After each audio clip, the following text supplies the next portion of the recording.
This episode is sponsored by Team Builder, yet another company that's doing great things for the first responder community.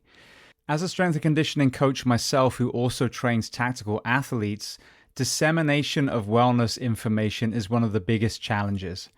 Now, Team Builder is the premier strength and conditioning software for tactical athletes, and there are several features that really impress me. Firstly, there is a full exercise library, so you, the personal trainer, does not have to create that within your own department. Secondly, you can send out programming, but also individualize, which I love. So you blanket program for everyone. Now you can tweak based on someone's injury, someone's need to maybe drop some body composition, rather than having to write a program for every single person on their own. Team Builder also allows you to build custom questionnaires to collate health and wellness data. It integrates with wearables. And I think one of the most important things is obviously it tracks. To me, it's imperative that we as a profession start tracking our people from day one and then over the full span of their career, therefore catching potential wellness issues and injuries before they happen. Now, if you want to try Team Builder, they are offering you, the audience of the Behind the Shield podcast, a free 14-day trial to experience all of the features. And if you want to take a deeper dive into Team Builder, listen to episode 1032 with Melissa Mercado, or go to teambuilder.com. And I'll spell that to you because it's not as you'd think, TEAMBUILDR.com. Welcome to the Behind the Shield podcast. As always, my name's James Gearing, and this week it is my absolute honor to welcome on the show theologist, psychologist, and leader in the psychedelic space, Mark Seelig. Now, in this conversation, we discuss a host of topics, from generational trauma in Germany, refinding the core tenets of faith, experiencing psychedelics as a young man, the power of psilocybin, 5-MeO-DMT, integration, and an exciting new MDMA variant, methadone, and its healing properties with PTSD. Now, before we get to this incredible conversation, as I say every week, please just take a moment. Go to whichever app you listen to this on, subscribe to the show, leave feedback, and leave a rating. Every single 5-star rating truly does elevate this podcast, therefore making it easier for others to find. And this is a free library of almost 1,300 episodes now. So all I ask in return is that you help share these incredible men and women's stories so I can get them to every single person on planet Earth who needs to hear them. And one more thing, my apologies for my voice during this intro, but I was cheering on the English football team as they played France yesterday. Incredible game, incredible display of humanity. So with that being said, I introduce to you Mark Seelig. Enjoy.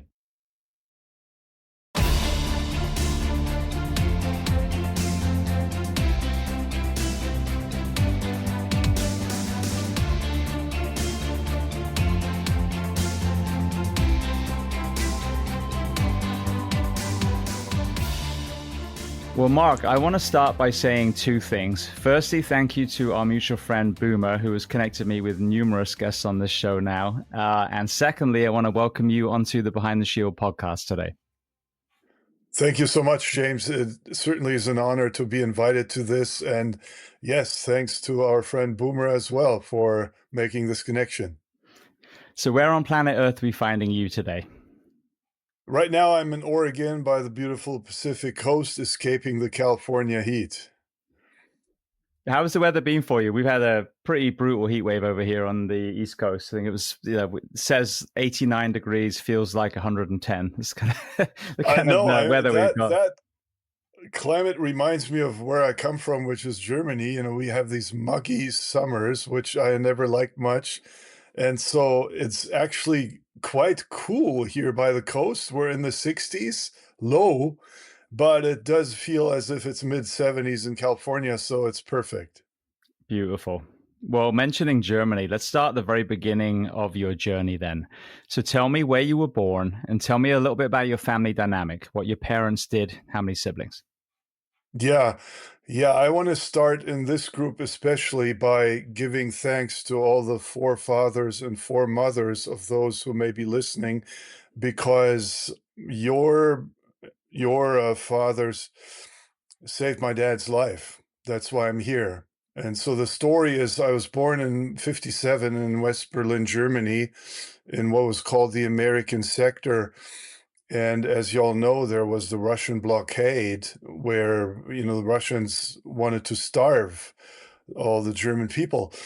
And the American planes, which were affectionately called raisin bombers, started bringing these care packages. And my dad happened to live just 10 minutes from that airport where they dropped it. And so that way he grew very quickly at the time and so fainted because there was no food. And so in a way, by way of these care packages, he was able to have food and eat. And then as a young psychology student, he had this fantastic chance to go live and work in the United States. And so that started our love affair with the United States and its people. And so that kind of, he passed the torch over to me in a way. And I grew up in that American sector of West Berlin, which was great. We had bilingual schools, we had Jimi Hendrix, we had LSD, we had all the good things come in. And so as a kid, I tried all this and then you realized there's more to be had there. And in a pretty crazy life where I did a whole lot of things, it led to now living here and being the lead therapist trainer for psychedelic assisted therapy at Usona Institute in Madison, Wisconsin, and at Transcend Therapeutics in New York. And my early career was in academic theology, of all things, because as a kid and youngster, I had seen some interesting things on my journeys, on my LSD journeys, that made me go back to my father, who was a professor of psychology, and say, "You and your psychology, you don't know what you're talking about." And it was quite funny. We were always good with each other, so I had these conversations. But I realized there's no way I can work in church. I am a minister. That's my early career. And I still like that I did that, but it all shifted over into clinical psychotherapy and then eventually over to psychedelic assisted psychotherapy. And I'm very grateful that I had the freedom to pursue this path, and even more grateful that two renowned companies hired me over here in the United States. So that's it in a nutshell. I'll pause here because I don't want to talk too much about myself. No, well, that's the whole purpose of this interview. Let's go back to Berlin, though. Post World War II, Germany was kind of, cut into, you had the Russian run east, and then you had the kind of Western run west, I guess you'd say. But then within the Western side, forgive me if I've got this wrong, you have East and West Berlin, that the East is Russian governed. So you have this Russian governed section in this Western part of Germany, if I've got my information correct. So that must have been an incredibly unique experience for your dad and then for you as a young boy. So talk to me about that dynamic. Obviously, the wall came down when I was a little boy, but what did he talk about post World War II and that dynamic, and what do you remember as a small boy? Yeah, I have really clear memories of that. So, born in late 57, the wall was built in the summer of 61. And I do have some very vague memories of just going into the eastern part of Berlin, which at that point obviously was not yet divided, even though it was after the war, and there was a clear shift of energy, so to speak, between what later became the western part and the eastern part, even before the wall. So we had relatives there and we would visit them. And then 61, the wall was built. And I remember the first time that we wanted to go see our relatives and everything had changed. We had to go through this 4-hour ordeal of having the car searched and everything. And obviously that was the Russian part. And then the whole Iron Curtain thing. And West Berlin was divided into the French, British, and the Americans, obviously. And the funny thing is, it never ever felt like being surrounded by a wall, which obviously we were, but it didn't feel like it because West Berlin was vibrant. It was fascinating. It was so big. We had rivers, forests. We had a whole lots of space, and it was because of the influx of the Allies and the post-war kind of bliss. Everything is over. We get to repair the city, right? Which started happening obviously before I was born. The whole thing felt like it was great, right? So, and the stories that my parents and my grandparents told me from the war were just way past. In a way, even though now I'm thinking I did grow up in post-war West Berlin, it never felt that way. It really was only 12 years after the war. It was already at a point where it felt like there's no trace, right? Which was, so all these people after the war, with the help of mainly the Americans, just rebuilt the city, and it became this incredible place to live in. What about sports and exercise? What were you playing and doing as a young boy? Yeah, this is quite a story. It's funny. So first, when I grew up to age 11 or so, I smoked cigarettes. I didn't care about sports, and I was taught to play the violin, European classical music. I hated all that. And so, because we grew up in the American sector, my dad had a lot of friends from the United States, and they would come visit the house, and they would have 2-year stints working at the school as teachers, and then they would go back to the United States. And so I remember one time as a kid, some of these friends came over, and suddenly we were sitting outside in the summer. I think, maybe 12 or so. And so suddenly they say to me, Mark, we're going back to LA. Do you want to come with us? And I said, yeah, absolutely. And so what happened was I lived with them for a year or two, I can't remember. And I went to school in LA and fell in love with California, fell in love with basketball.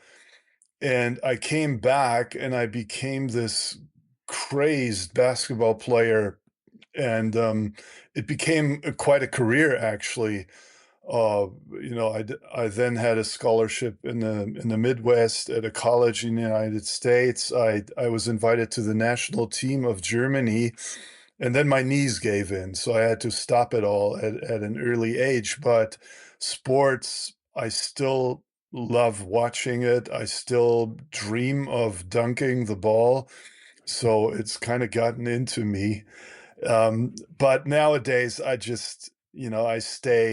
run, I lift and stuff, but and try to stay healthy, but I can't play the ball game anymore. It's too dangerous for my knees. But it was a career for a couple of years. That's an amazing story. What about career aspirations when you were still school age? What were you dreaming of becoming? Was it a pro basketball athlete, or was there something else on your mind?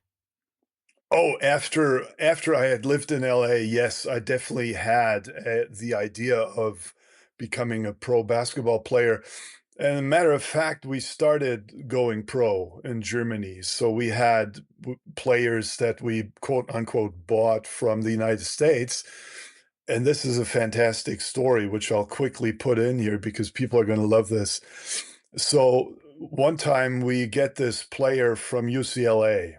His name was Malek Abdul Mansour. He became my basketball player, a teacher, taught me all kinds of moves. I was 17 at the time or so. And since I was the only guy who spoke any decent English on our team, I always became friends with these guys that came from the States. And the deepest friendship was and still is, I am very honored to say, with Malek Abdul Mansour, who lives in LA. And Malek was and still is friends with Kareem Abdul-Jabbar. Everyone knows Kareem.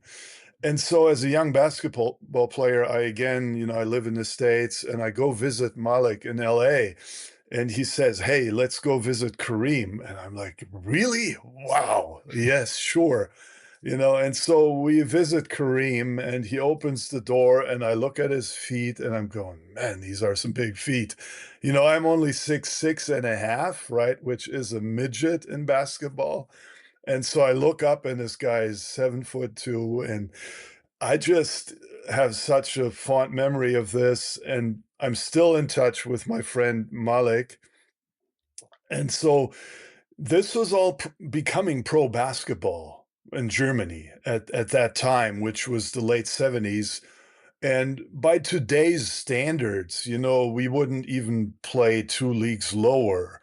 But back then it was sensational, and we started making a little bit of money. And for us young bucks, that was just heaven. So I wanted to do that. But when the knees gave in and the doctors told me, we you have to stop, otherwise we're going to have to do some surgery. Back then, that would have meant opening up the whole knees. Right now, I knew even at that young age, I'm not going to do that. It's too risky. And so it all immediately shifted over into yoga, meditation, psychotherapy trainings, going to India, all that wild stuff. So a complete about-face turn because of the pain of having to leave that beloved sport behind. A lot of people listening that are wearing a uniform for a living or did, we're really starting to become aware now of the element of trauma in a lot of these people's early years that sends them, subconsciously sends them into this profession. And I think it's a beautiful opportunity for a brand new conversation, because obviously if we're aware of it and we discuss it from day one, we can process that trauma. That can be absolutely a strength in uniform. But the prevalence really blew me away when I first started doing this podcast 10 years ago. When you reflect back now, were there any elements that contributed to any struggles that you had as a young man? Yeah, and if I have spent a whole lot of time thinking about this, reading about this, speaking with people, given the fact that many people I had the honor to work with and learn from were veterans. That is both in the private work that I've been doing for decades and also in the research. And so I started thinking about myself. How do I relate to that? And obviously, I don't know what I'm talking about because I haven't been in military service. That, because of growing up in Berlin and because of being a theologian, I was basically forbidden to join the military service. I did want to do that. The way I relate to it is I do believe and feel inside of myself the warrior archetype. Yeah, I guess I lived that out on the basketball court. Now, there's no comparison between that and what some of the women and men, unfortunately, many have had to go through in their lives who actually were in military service. But what I come to believe throughout all this work is that as young men and also women, we have this enthusiasm. We want to fight for a good cause, or what we believe to be a good cause. And that there's nothing bad in that. It's a very wonderful impulse which we have to pursue as men and women. And there's a portion where this energy can get hijacked and can get us into dangerous situations, or can make us believe in ideologies that turn out to have a big shadow. And so the consequence, unfortunately, sometimes is trauma, very, very serious trauma, threats to one's own life, injuries, threats to people's lives that are very close to us. And these impacts are so deep in the human soul that many methods to heal them only partially work, or sometimes even fail, unfortunately. And the equation that came up for me over the years, which is actually quite simple around the work with trauma, is recognizing that trauma is such a profound impact on the human soul. The only chance that we have to really heal it, not just symptom manage it by way of medication, but really heal it, would have to be a method that penetrates to the same level of soul depth as the trauma itself has. Meaning to say, we need to not only cognitively work with the trauma, but more importantly, we need to penetrate to the emotional depth and do so in a gentle fashion that is attuned to each individual. And that's what we've been learning over the years in trauma work. That's a really important basic concept, which obviously needs to be fleshed out. What does all that mean? But that's what I've come to learn. You mentioned stopping smoking at 11. It's funny because I talk about stopping drinking at 16. It's a very European thing. People are like, what the hell are these children doing over there? But No kidding. No kidding. you also talked about experimenting with LSD and that sending you into theology initially. So what was some of the experiences? What were some of the awakenings that you had doing it recreationally as a young man? Yeah, it was obviously legal back then, right? Which was a good situation. And the fundamental insight, I would say, that hit me right from the start. Now, I didn't fully understand that as a kid, obviously, but I definitely remember the insight the very first time I took LSD, that there are dimensions of reality that we, the way we grow up, don't appreciate, that we don't think have any validity in amidst our concept of reality, of self-perception and perception of the external world. And so even as a kid, as vaguely as that happened, I realized I have to look into that. I can't just say, this is who I am and this is what reality is. I have to question that. I have to understand that there's other layers that may be part of our brain physiology in the material sense, that may be part of our perception psychology in a soul or even spiritual sense. And so, looking at indigenous traditions, at other cultures, at the history of humanity, and then piece by piece realizing, well, actually, these expanded states of consciousness have played a role over millennia in all of human history and in all cultures and races. I realized I have to look into this more deeply, which obviously then I did. So walk me through your journey into theology initially then. Well, I really thought that even on the first LSD trip that I did as a kid, I never knew about God. I hadn't read the Bible because my dad, as a psychology professor, he didn't allow us to go to church. He said it's a cult. You're going to be indoctrinated, and we never went. And I'm grateful to him to this day, bless his soul and heart, because I had this unbiased access to all of it. But without knowing what all that meant, I said, there's something divine here. There's something out there.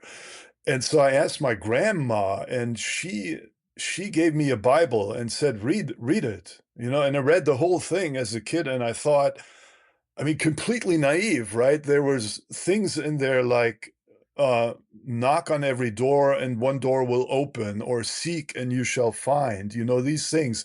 And I thought, man, this is some cool stuff. And then, because I just took it at face value, right? It was sacred to me, just like the LSD trip. And so then I started other, Quran and Buddhism. And so I thought, well, I grew up in this culture, so let me just go in there and study theology and become a minister or a priest. That's what I wanted to do. And I did complete the whole thing, but pretty quickly, I realized I don't think I can work in church. That people are heavy, all my colleagues were just sort of depressed, and I couldn't. And they had all these, biased things to say about my LSD journeys, so I couldn't talk about that stuff anymore. But I did appreciate going through original scripture, because when you learn the old languages, which you have to do as a theologian, Greek, Latin, Hebrew, you can read the original texts, and they're quite different from the translations, and there's secrets to be discovered. So I still hold that very dear, as a early exploration. One thing I've said on here a lot, and this is someone who just dipped their toe in Christianity as a young boy. We were shown it. We weren't told to go towards it. Very, very different. And so I became very kind of not religious, but I became spiritual. I leaned into wisdom that I gleaned from Buddhism and some of these other great minds of the past, ancient knowledge. And for me, even as a young man, I just saw the common denominators, and ultimately you could sum it up as just don't be a dick. That's pretty much it. And so Yes. when you see people leaning so hard and, well, it says this in here, it really makes me question if the original creators of some of these books were here today, how much would they say, well, no, you're completely misunderstanding what we're saying. So to completely simplify the Bible through my eyes, the Old Testament is, hey, here's how we used to do it: an eye for an eye, and all this killing and cutting a baby in half didn't work. Don't do this stuff. We had this prophet that came to earth, incredibly kind man, son of God, etc., etc. Now all of a sudden we're learning kindness, compassion, service, selflessness. And that, I think, is the takeaway. And you look at Buddhism, you look at a lot of these other, holy books, and look at the people that really exemplify those religions. They are walking the walk in that area. As we look at what's going on today, there are certain groups that are taking, for example, Christianity. This can be applied to Judaism. This can be applied to Islam. But let's say Christianity, because it's very familiar here in our country. And their actions couldn't be further from what I was taught as a Christian, as far as kindness, compassion, selflessness, love, community, etc. Through your eyes, because you've got a very unique perspective, how is this disconnection happening, where they're ignoring what I would argue the real tenets of a lot of these religions and latching on to just the little parts that suit their rhetoric? Yeah. This probably requires a couple of I want to say threads to really do justice to it. So first of all, we have the founders of what later became the institutionalized religions. Then there's oral traditions that get passed on. At some point, these oral traditions are written down and they become sacred scripture. However, which parts are selected as what we now as sacred scripture, whether it's Quran or the Bible or the Pali Canon or anything, that gets decided by a group of people who are humans, who have a shadow, who have genuine spiritual interests, but who also have interests in power and influence and control. And so any written scripture that is now declared as this is the word of God is what in theology or in any kind of research is called a selection text. What that means is, let's just take the gospel, or let's take one prophet from the Old Testament, and there's so and so many chapters. So what we can imagine, and this is true for any of the written texts in any religion, is that at some point there were people who had little pieces, bigger pieces, sometimes half a page, sometimes just a fraction of a letter that they found somewhere. And they spread it out on a table, and they had, for one verse in the Bible or in the Quran, they had maybe 10 different selections, on possibilities of the phrasing. And then they would craft what is now called a majority text. This particular text version has the highest probability of what Jesus, Muhammad, Buddha probably said. Okay? There's nothing wrong in that. I mean, they have to do that if they want to do honest research.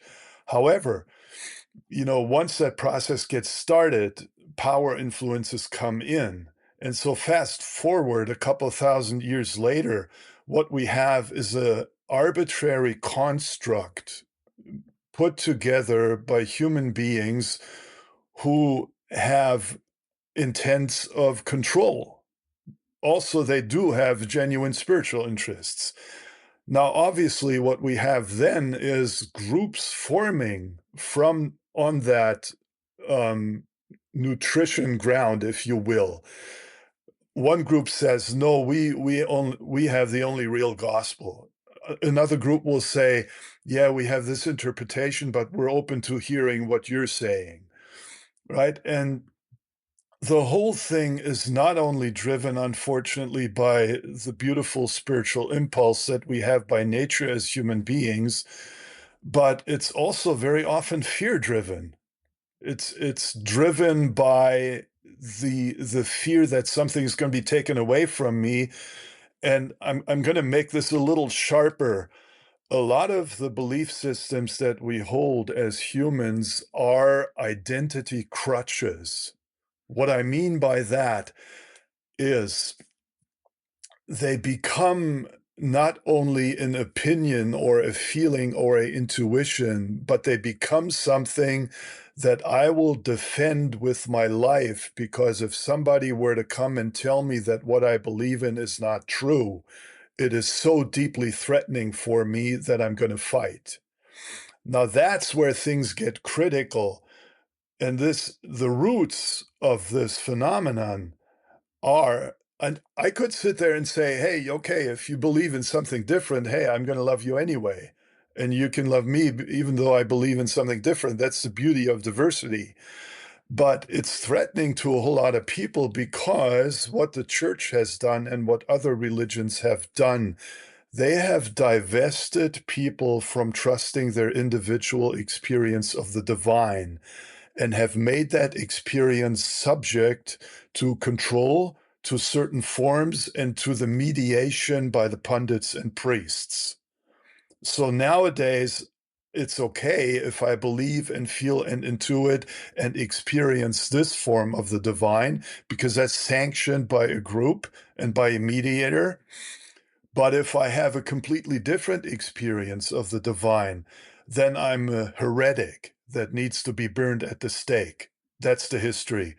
So, for example, once the Spaniards came to the Americas and realized that there's a tribal people that have mushroom cults, those were demonized, and these people were persecuted and killed by the church because they were of the devil. What their rituals did was devil's work. That, excuse me, that is a catastrophic development that we all have to face as a species.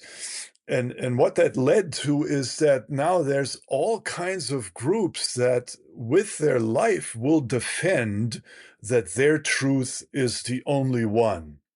That is isolationist, that is dangerous. And as a young theologian, I was a sannyasin, which was a disciple of Bhagwan Sri Rajneesh, now called Osho. And I would go into the theological seminary, and I would be kind of like a projection screen of all this hatred and this bigotry and stuff. And people would ask me, well, is there pantheism now? And the professor would ask me, what are you doing here? And I said, I'm studying theology, and so I would catch all this flack. And then I would say to people, well, why don't you open your book and read to me what it says in there? And they were, I was this young, arrogant, provocative kind of theologian. And they wouldn't know what I meant. And I said, read your book. What's it say in there? Still no answer. I said, it says there in there, there is only one God. Now, why don't you trust that? Why can't you believe that? Why do you have to go out into the world and kill other people who pray differently? It says the same in the Quran and everywhere else. There is only one God. Okay, now why do we find ourselves in a world where people cannot trust their own scripture and go around the world killing each other? That is horrible. That is so sad, and it makes people angry, and it makes people frustrated and depressed and traumatized. This is religious trauma, which is at the root of all of this. I am extremely passionate about this, as you can probably tell. And my wish is that the pundits and theologians get religion, as weird as it sounds. They need to read their scripture, and they need to learn, what does it mean to trust my own scripture that there's only one God. I'll pause here. It has so many implications. Well, I'm so glad I asked, because we're going to be talking about trauma. We're going to be talking about healing. We're going to be talking about forgiveness. And this is what I gleaned from the Bible as a young man doing Sunday school begrudgingly. And it's funny because you talk about the kind of, the sadness around Christianity. That's what I was raised with. It was the, oh my goodness, what the hell? It was basically a version of Protestant Christianity. And, I also grew up as a young man, aside from the occupation, so the pro and anti-British sentiment in Ireland, you had Catholics and Protestants killing each other. And it just never made sense to me at all. But, you go into my church and the hymns were just so like empty, sad. And as Eddie Izzard, the British comedian, points to, and then you go to a church, in America, where it's a black church, and the songs are so uplifting and inspiring, and that came out of slavery. So it's there's so many things when you take a step back and just disconnect, that you go, this just doesn't make any sense. And like you said, that negative tribalism that you see with these different religions, some of which are literally almost the same, and they're murdering each other. And to use an analogy that I've obviously, because we're in it at the moment, the World Cup. Yes, the Nigerian team thinks the Nigerian football is the best, and the Brazilian team thinks Brazilian football is the best. But when they come together on the world stage, they basically realize, oh, we all love football. So, football is God in this analogy, and people realize, oh, it's not my version. We're all having a different shared experience of the same thing, and we don't need to fight each other for it. And what you're seeing on and off the pitch is this, reignition of that shared humanity. We've been told by air quote leaders, oh, hate this group because they're this religion or from this country. When actually, when we stand side by side, we realize that we're mothers and fathers, and, we're all the same person trying to, thrive in this incredible life that we get to inhabit. So it is interesting to see how spirituality, religion can be so beautiful, and it gleans so many incredible, kind individuals that are serving communities, but it can also absolutely be used as a weapon of hate. Yeah. I mean, that is just the reality on this planet. And, if we step back and divest ourselves from the personal sadness about that, or being shocked by it, or being frustrated, or getting angry about it, or deploring that all needs to happen because we're humans. On the other hand, precisely the fact that we are human can teach us that we live in this polarity.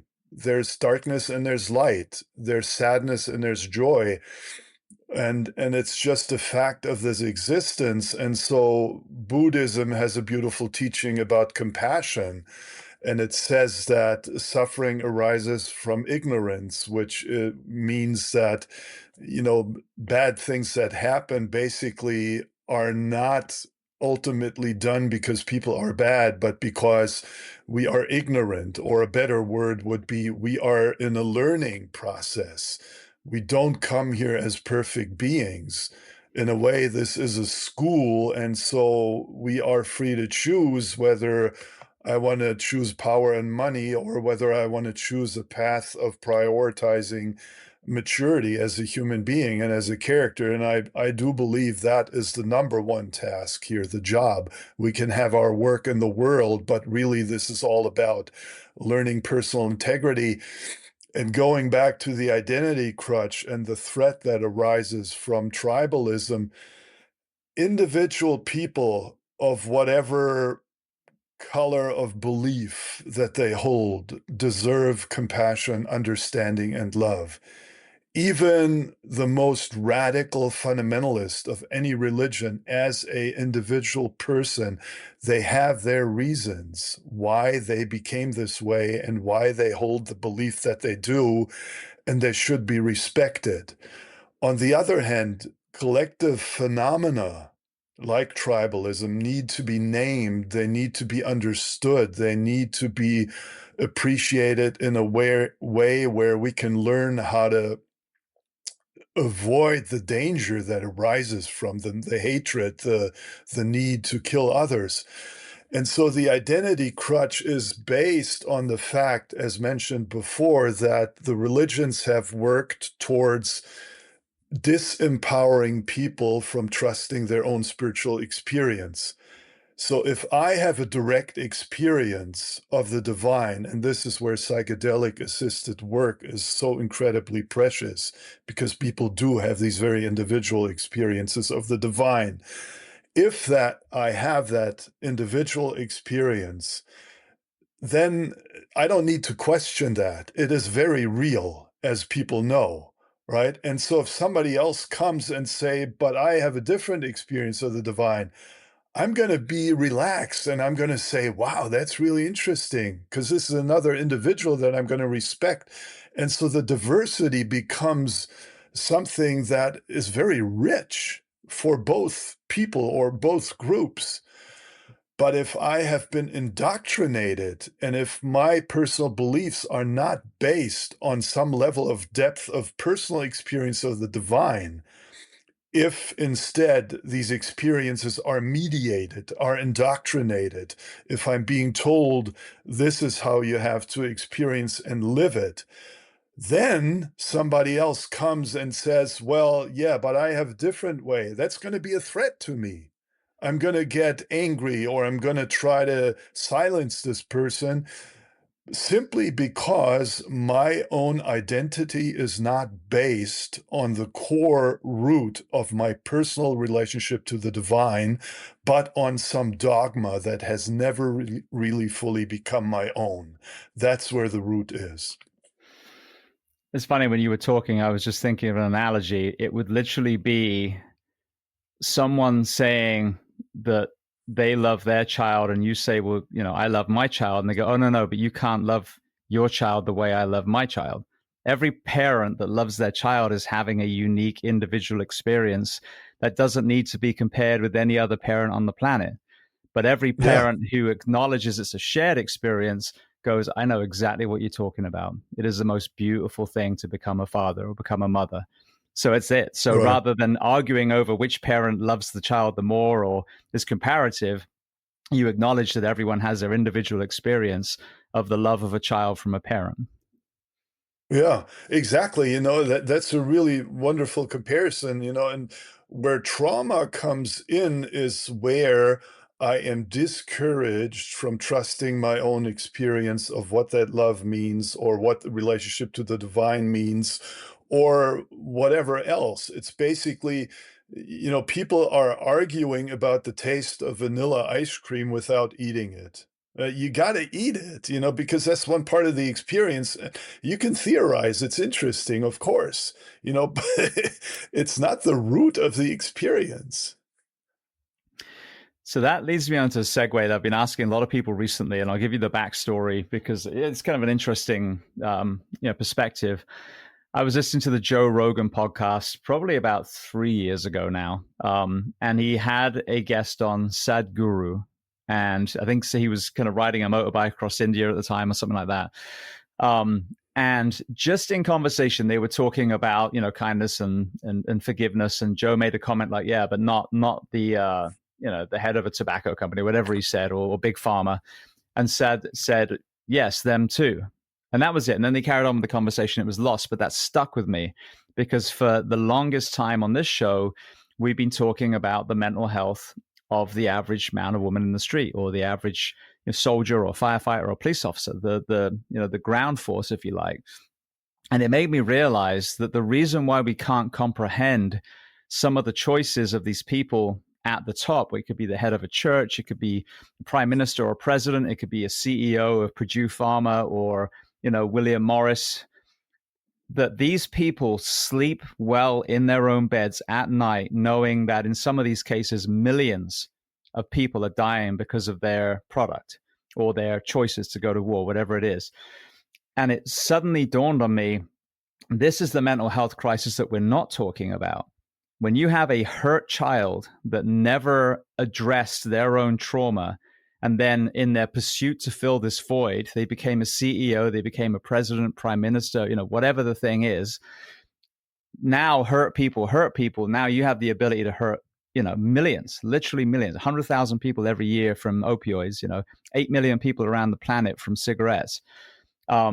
So talk to me about, through your perspective, there's a level of sociopathy in some of these positions of power. Now, there's people in positions of power that do incredible, beautiful things around the world, but we're well aware of these predatory actions of some of these companies. What is your perspective of that, even being a crisis? And then again, as you said earlier, in my opinion, that's an opportunity for that person to heal and turn themselves around and maybe turn that company into something beautiful and altruistic. But I feel like it's an area of mental health we really haven't even accepted yet, but it's so, so important because it affects so many lives around the planet. Yeah. I've had the great fortune for several decades to work with that level of people, some of who really understand at some point that learning personal integrity is not only the most important thing for them as individuals, but it also is important for the work that they're doing, for the people they relate to, for the products they bring into the world, and for their companies.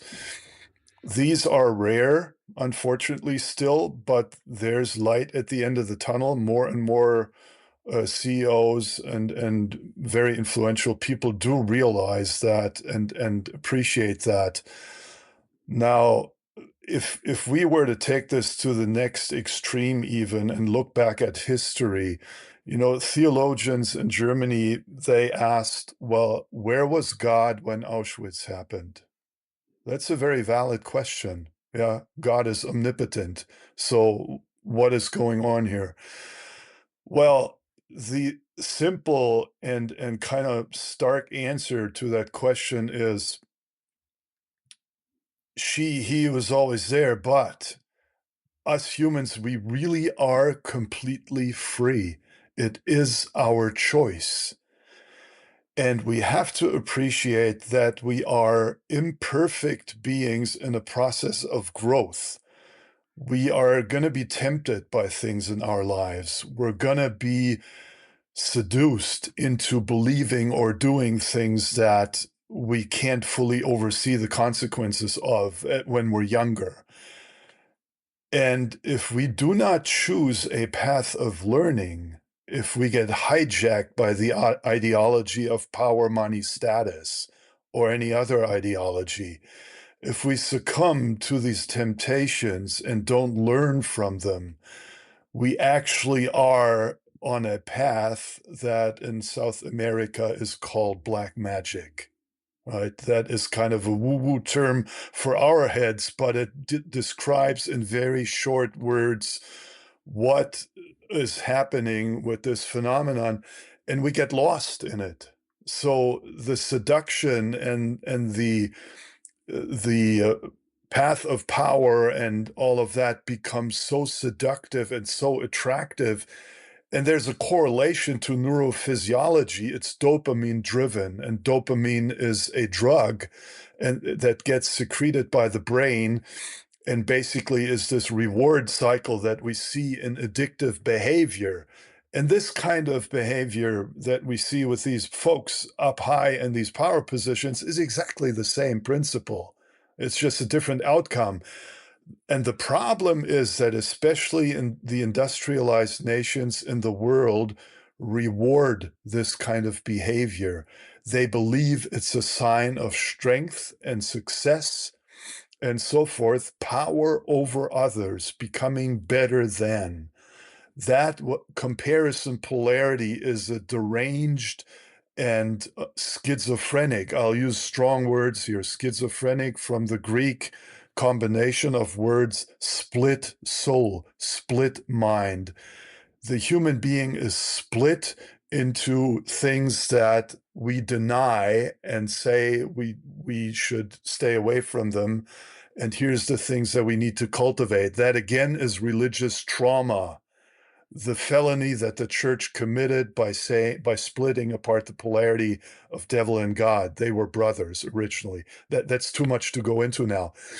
But the roots of that play out in exactly the way you described, and we do have that choice, and we even have the choice when we're confronted with crises, which we will be confronted with, to just say, no, I'm going to deny this, I'm going to power on, I'm going to stay in this position of making money, of power, influence, power over others.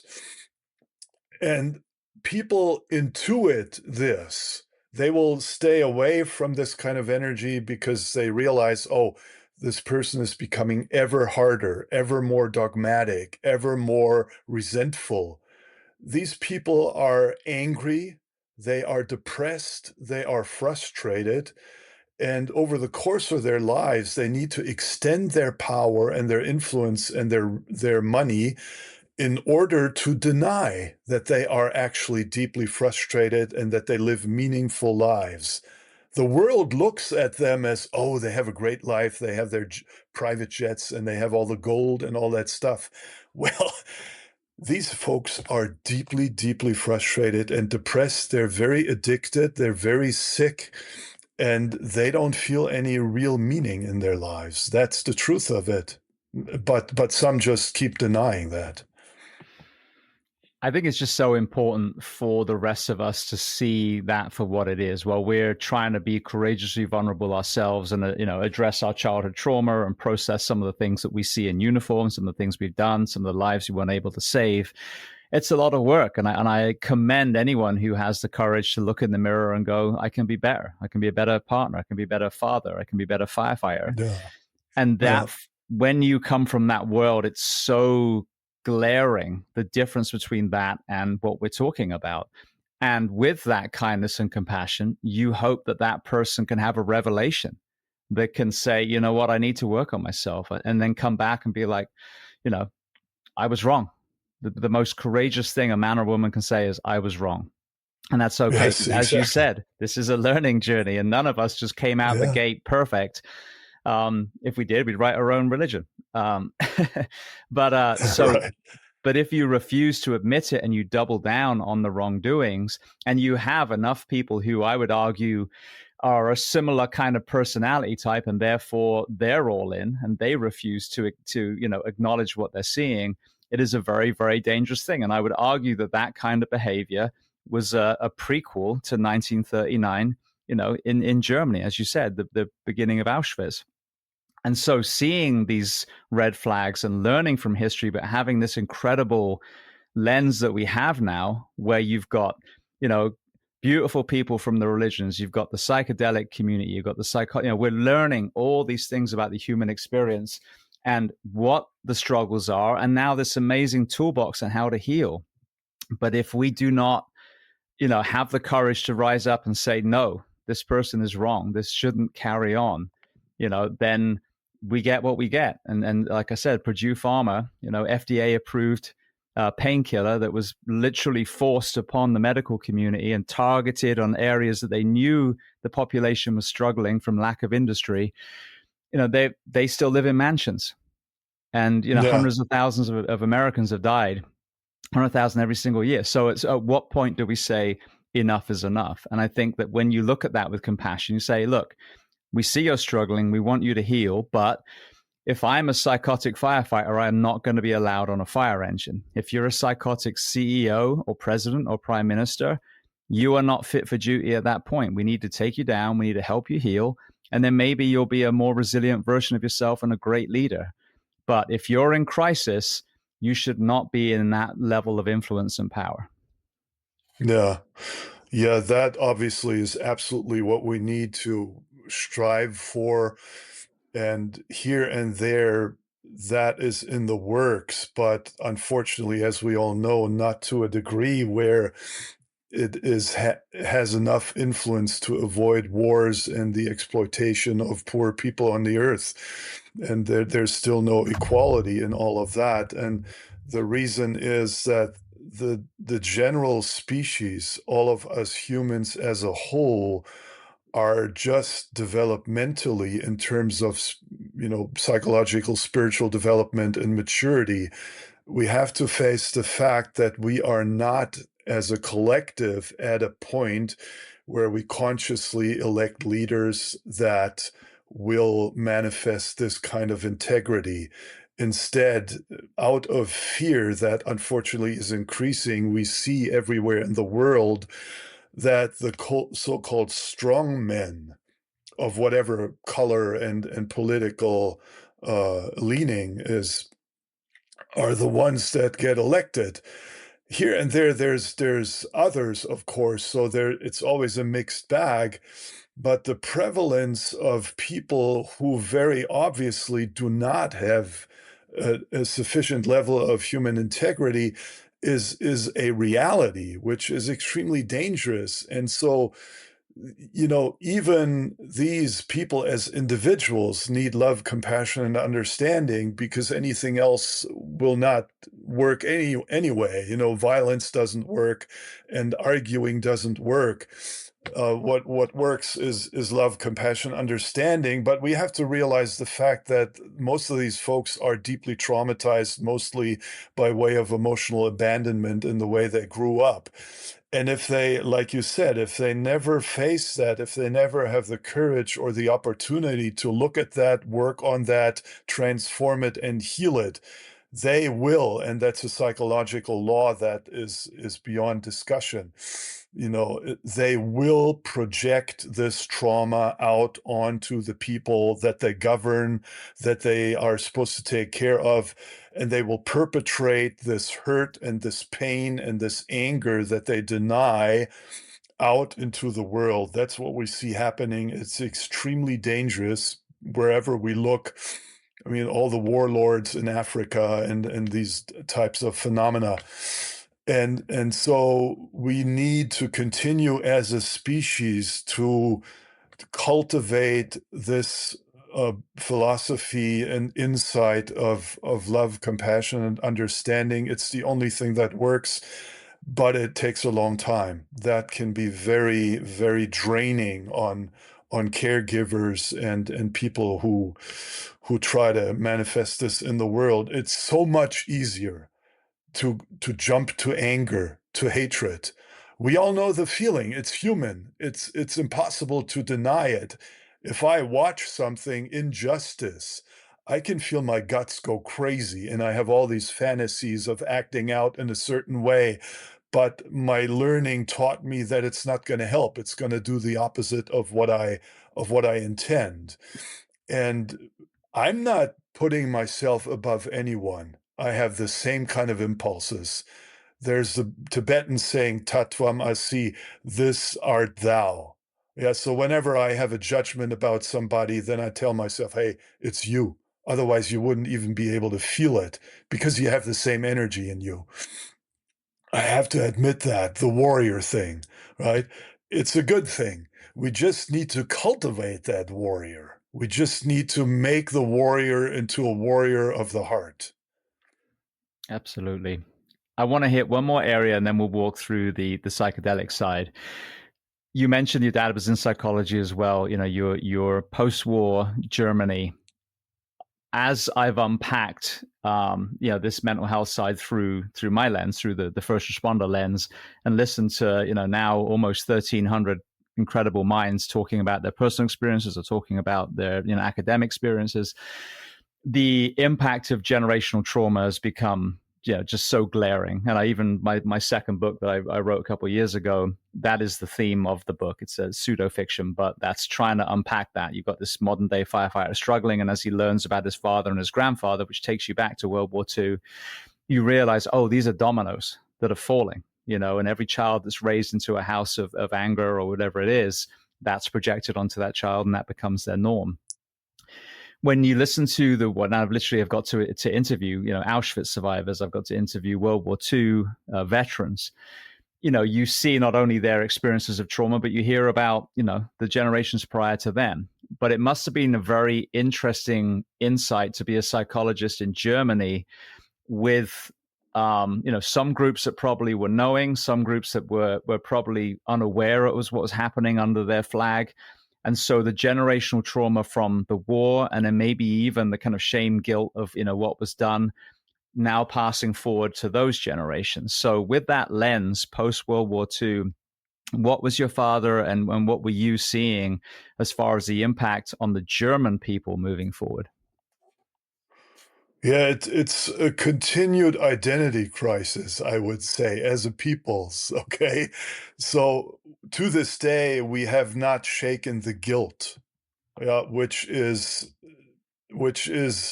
detrimental in many kind of ways. The German mentality I would describe as by now loyal, compassionate to quite a degree, a little serious, a little grumpy by nature, precision ridden, and if we don't follow the precision, we're going to feel guilty. That's kind of the mindset as a German. And so the way this played out right after the war was obviously people like my parents and my grandparents, they were always opposed to all the developments, but they had to keep quiet because it was too dangerous. And later, obviously, my dad escaped to the United States, and he was actually going to stay and live here because he was fed up with everything that had happened in Germany. But then because of having three boys and being completely opposed to the military, he stayed in West Berlin because that was the only chance. If we would have relocated to the States, we would have all got drafted, myself and my brothers back then.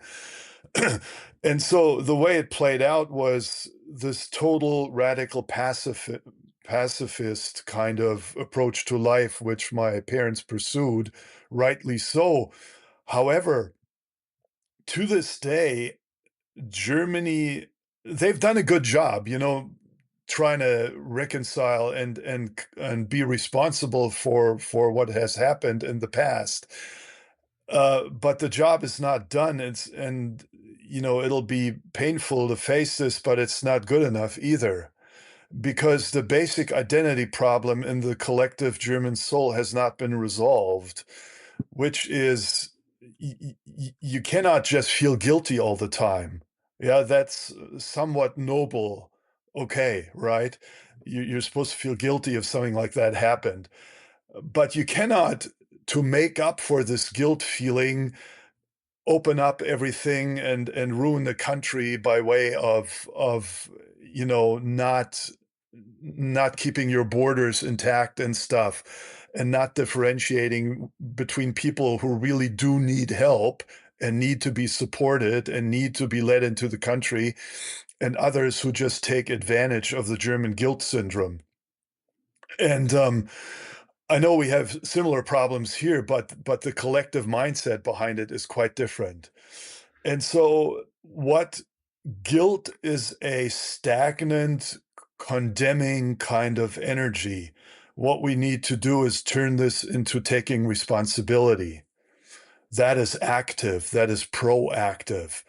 And a lot of people are doing that in all these parts of the world where this problem is. But specifically with regard to the German mindset, we have to take responsibility by understanding that there's a part in our mentality that has this deep desire to be loyal to a cause in our very specific Germanic way, right? Now, that's true of every person, right? But what German people have not understood quite fully yet is how to turn that guilt feeling into responsibility in order to avoid all these leanings that still exist and are unfortunately on the rise in Germany. So same phenomenon as everywhere else in industrial societies, fear-based isolation, hatred, aggression building in a very specific way. And so if we could just loosen up from this fixation on precision and always being correct and so forth, and become a little more Californian, that would do us all good in Germany. And Californians could use a little more Germanic thing, right? So, and yeah, this is a bit chaotic what I said now. I realize that, but I think people get the gist of what I'm trying to say.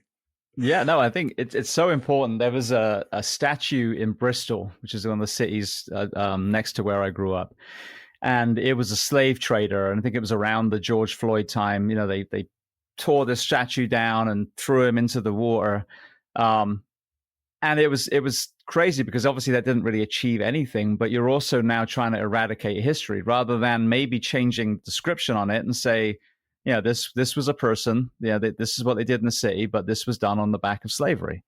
And so let us not forget some of the dark history, but we are in 2026 now. And if you look at the history of slavery, I Googled this a while ago. The British kind of came with their hands clean. They came home because they would go to the African nations, trade slaves, and then go to the Americas, trade the slaves for tobacco and come back. Oh, we just went and bought tobacco. No, you didn't. You used humans to buy the tobacco.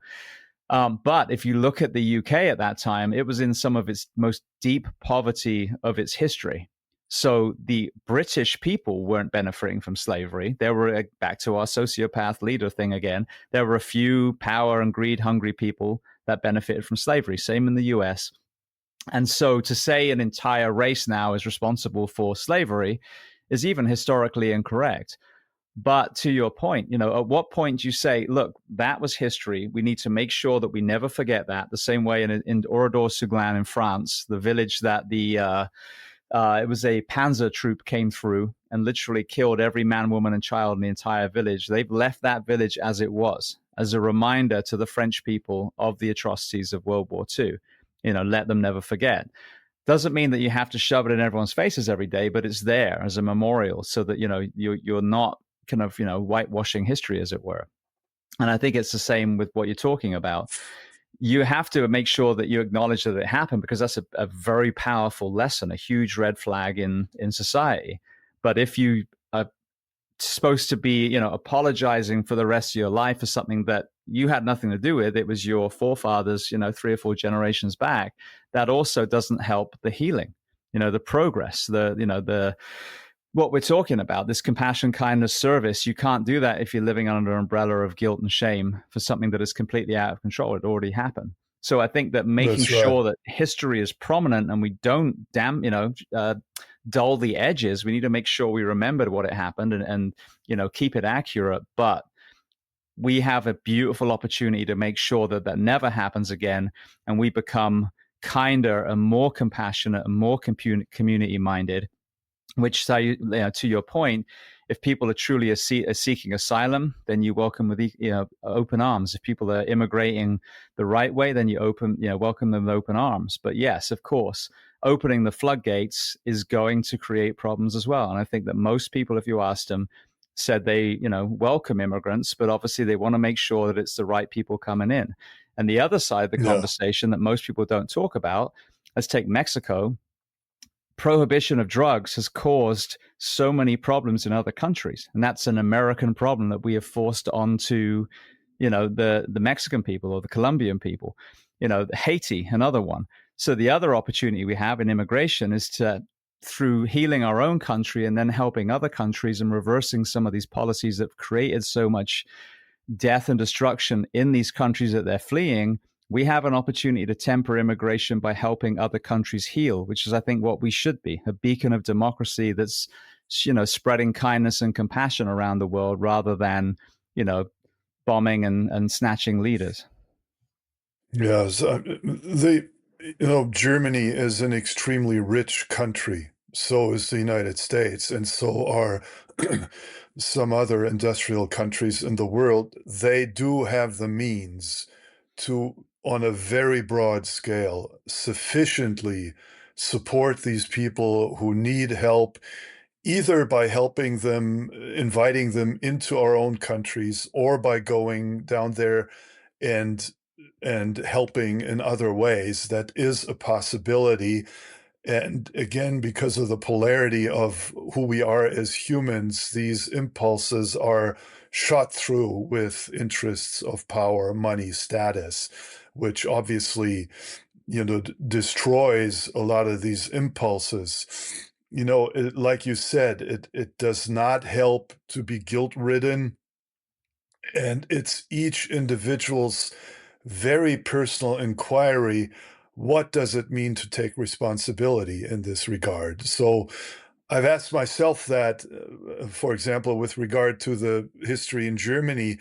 And, I didn't shoot anybody back then because I wasn't alive.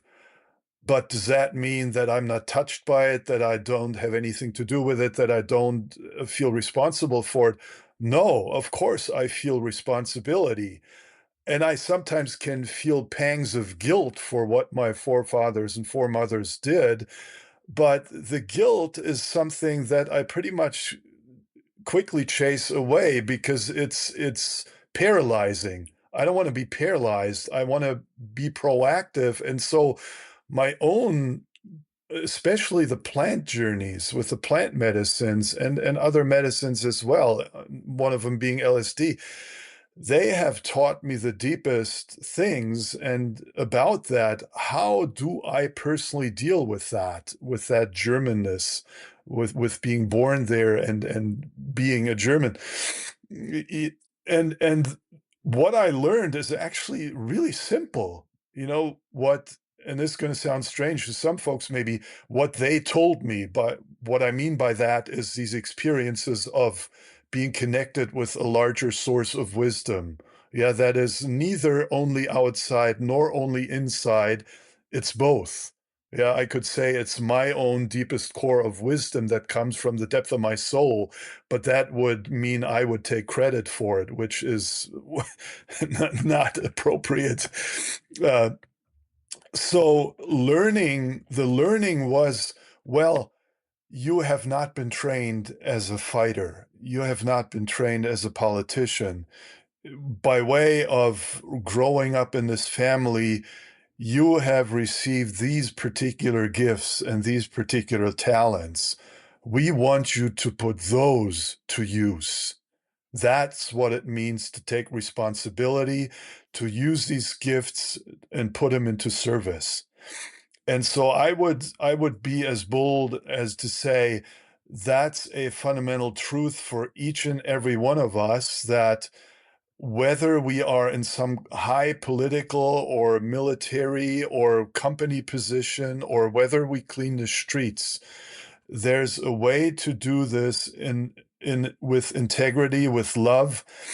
And there's a way to do this where I keep learning, how do I put these talents, the things that I've learned, to service, and how do I help others understand this as a principle worth pursuing, if it's a personal experience that I trust, right? So it's a difficult path, because we know that the people cleaning the streets aren't paid enough, right?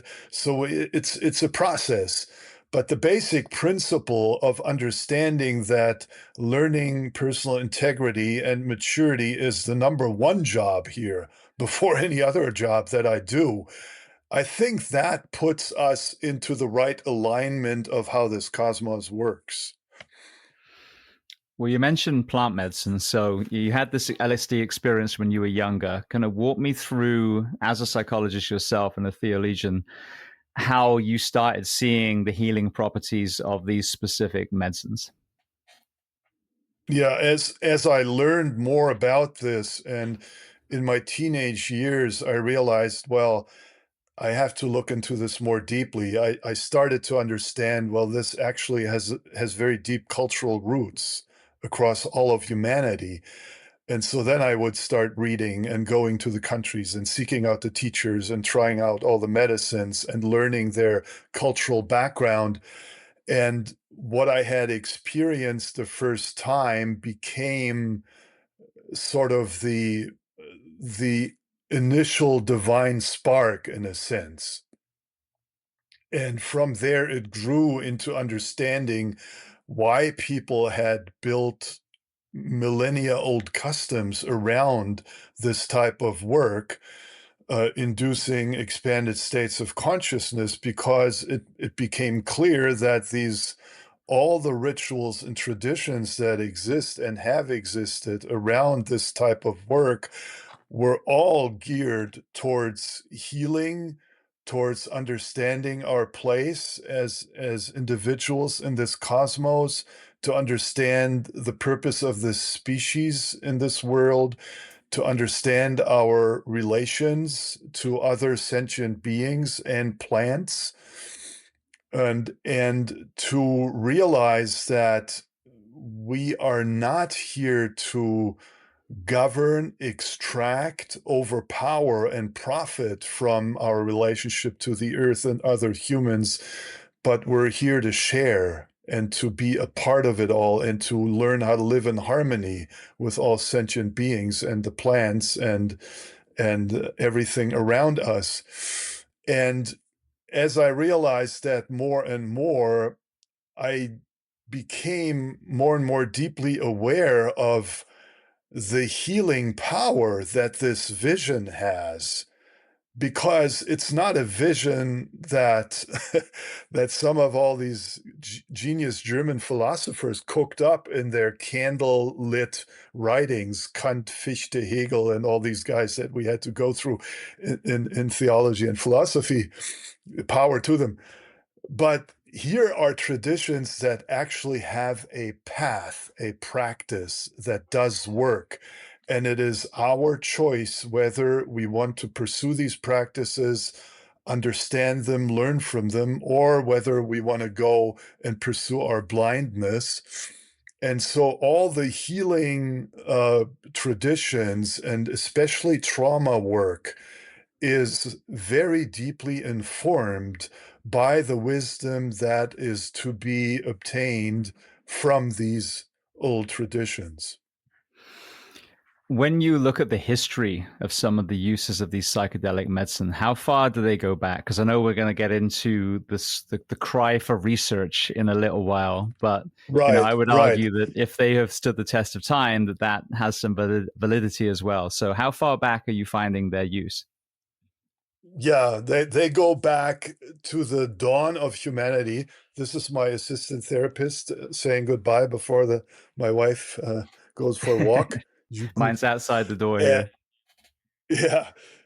Um, so the oldest testimony to that work that we have is probably of rock art. So some of this goes back, tens of thousands of years. So it's safe to assume that probably from the dawn of humanity, people have learned how to utilize methods of inducing expanded states of consciousness, and plant medicines have probably played a major role in this. So if we go to Siberia, there's the shamanesses and shamans who know to this day how to use the amanitas, even the deadly amanitas, so-called deadly amanitas. If we go to Africa, there's dance traditions, the Kung people. If we go to Asia, there's mushroom cults, there's cults of meditation. Same for South America. And so the written traditions are probably comparably young, even though some of them are a couple thousand years old. And if we take Terence McKenna at his word, he thinks that this explosion of the human neocortex is owed to the early hominids using mushrooms and discovering mushrooms. Because what we have in human evolution, and all evolution, is kind of like a US Treasury kind of slow upward movement. And then suddenly you have something happening within the human neocortex that is that is an explosion. Now, you can't explain, there's no explanation in evolution for that.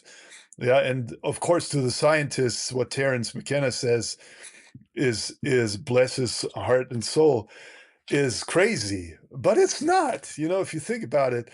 So, I mean, going back to the question, for all we know, it is tens of thousands of years that these customs have been in place, and the native peoples have preserved the rituals. So, which of these plant medicines did you find yourself leaning into? And then what did you start to see from a practitioner point of view as far as the healing of patients that you were guiding through this process? Yeah. So initially, when I was much younger than now, I was obviously on this path of I'm going to do everything, I'm going to try everything, and which I did, and it was great learning, and then it basically uh, culminated in an understanding that what's the classics, as we sometimes call them, they do the job. They are able to do the job, right? Whether that is semi-synthetics or whether that's pure plant medicines, is they all have a place in the toolbox, so to speak. And when we work with people, either in the studies or in other countries where it's safe and legal to work with these things privately, we try to have an understanding first of what the person could profit from the most, the best, the safest, right? And so there's all people of all walks of life, and they all have different histories. And some folks have never tried anything, not even breath work and meditation, and they're very afraid of accessing an expanded state of consciousness. And then you have the warrior guys, our veteran friends and first responders and people like that who say, I've witnessed something horrible and I'm ready. I'm ready to go deep, and they just go and drink ayahuasca for 3 nights or work with the ibogaine or so. And so there's any kind of vastly different motivations that come into the work. But if we understand the correlation between where is an individual in their life process and what can any particular medicine do for them potentially, then we understand, okay, this person in a pathogen is really going to be helpful to begin with.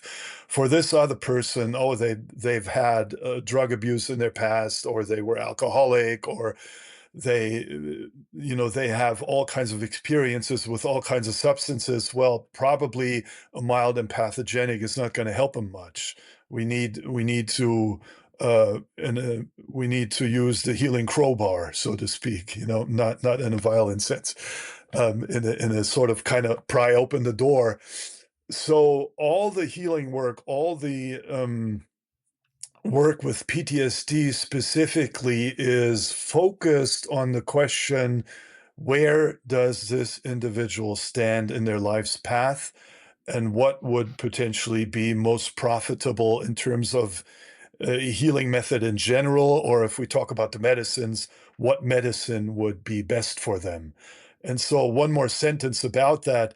We differentiate, to simplify it, between the horizontal relational and the vertical spiritual, if you will. And so if people are working on relationship issues, relationship with myself, with my body, with other people around me, and with beings around me, that's the horizontal relational work that is often biographical, to do with my life and my upbringing, and the empathogens are very good medicines to work with that. If people say, I want to understand my place in the cosmos, I want to understand why I'm here, what's this life about? That's the bigger questions of life. That's what we call the vertical work, which is more internal, and the plant medicines help with that. And then there's things in between, like LSD, that can do both, or other medicines. So, interesting story. When I first became a firefighter over in America, I graduated, and then they were doing this test where they do a central test and they send the results to all these different fire departments, and it was South Florida. And a gentleman from Miami Beach had actually come to the physical, I think it was a physical test, handing out pre-applications. And so I filled it in, and I was, first ever application for a firefighter job. I'm like, well, obviously honesty is the most important thing. I lived in Japan a few years before. Mushrooms were legal at the time. MDMA, not so legal, but I put down, what I tried and what I'd done. And he screwed it up and literally threw it in my face and said, "You were disqualified." And I was like, oh, okay, so I have to lie to be a firefighter. Got it. And so that, polygraphs and all the things. And I'm not saying that as a point of pride. It was just a reality. They had this facade that they wanted a firefighter who was a blank canvas, had never done anything, any kind of raw experience in their life, which is, as we know, is ridiculous. Ironically, though, those two things that I had tried, now we are realizing are incredibly powerful for healing first responders. So there's a kind of full circle there. You talked about the empathogens. Which of the compounds or plant medicines would be in that group? Yeah, plant medicine's not so much, unless we look at mescaline, which does have a property that can be very heart-centered and also relational, dosage depending. At higher dosages, it'll become more internal typically for most people, but at medium dosages, it'll be very relational. It'll be ritual. There's a lot of capacity to have my own willpower retained to some degree and say to the medicine spirit, as Native peoples express this, to communicate with the medicine spirit and ask it, hey, can we go there or there? Can we go into my past and my relationship to sister, brother, whatever? Or can I go into my current partner relationship or my work environment or friends? And the medicine will, quote unquote, allow you to do that. That is not the case typically with other medicines like mushrooms, iboga, ayahuasca, 5-MeO-DMT, and others. So typically, when we talk about relational medicines, it's mostly the so-called empathogens, and the most prominent one is obviously MDMA. That's been researched the most, and rightly so. And then there's another one we have recently received the voucher from the FDA for, which is spectacular. It's the one called methylone, or TSND 201, which we've been researching for 4 years now. And the success rates for PTSD are absolutely over the top, astounding and promising with this particular compound. And those two, MDMA and the methylone, are, for any relational issues, still the very best. That's the one that I want to lean into first. Like I absolutely am going to go down this journey. As you and I both know, there's some things I need to conclude first before, I figure it would be the right time for that. But and I've had so many people on the show, ibogaine journeys and ayahuasca journeys, but obviously that intention is an important thing.